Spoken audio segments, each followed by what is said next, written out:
Bagi setiap para pengunjung ke lokasi wisata, kapal di atas rumah lem Pulau Banda Aceh tentu akan mengingatkan pada kejadian pada 2004 silam. Peristiwa besar itu sudah membawa kapal seberat 20 ton tersangkut di atas rumah penduduk di kawasan Gampong Lampulo. Kapal dengan panjang 25 meter ini memiliki lebar mencapai 5,5 meter.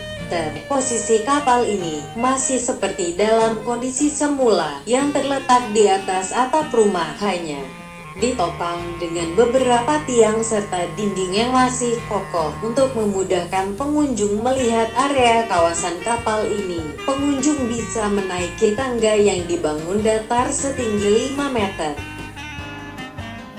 serta seluruh bangunan kapal yang utuh dan juga rumah-rumah warga di sekitar di area ini dapat dilihat dengan leluasa.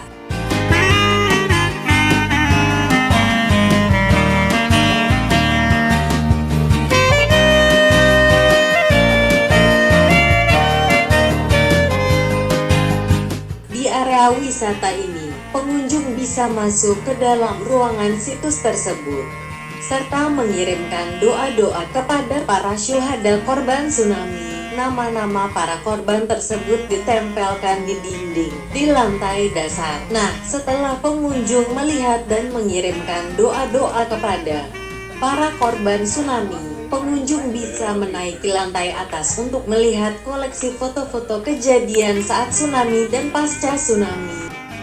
Keberadaan kapal ini bukan sekadar ikon wisata, melainkan menjadi monumen pengingat akan tragedi masa lalu yang meninggalkan banyak hikmah.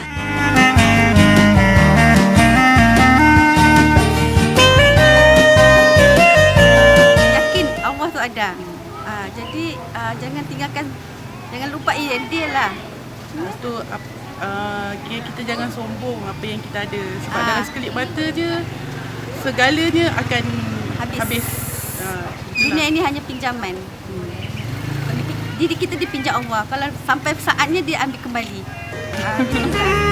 Kehadiran objek wisata ini mengundang banyak wisatawan lokal dan mancanegara. Setelah pengunjung puas mengelilingi monumen wisata ini, di area ini juga tersedia galeri souvenir khas Aceh. Pengunjung bisa singgah untuk membeli oleh-oleh sebagai buah tangan untuk keluarga di rumah.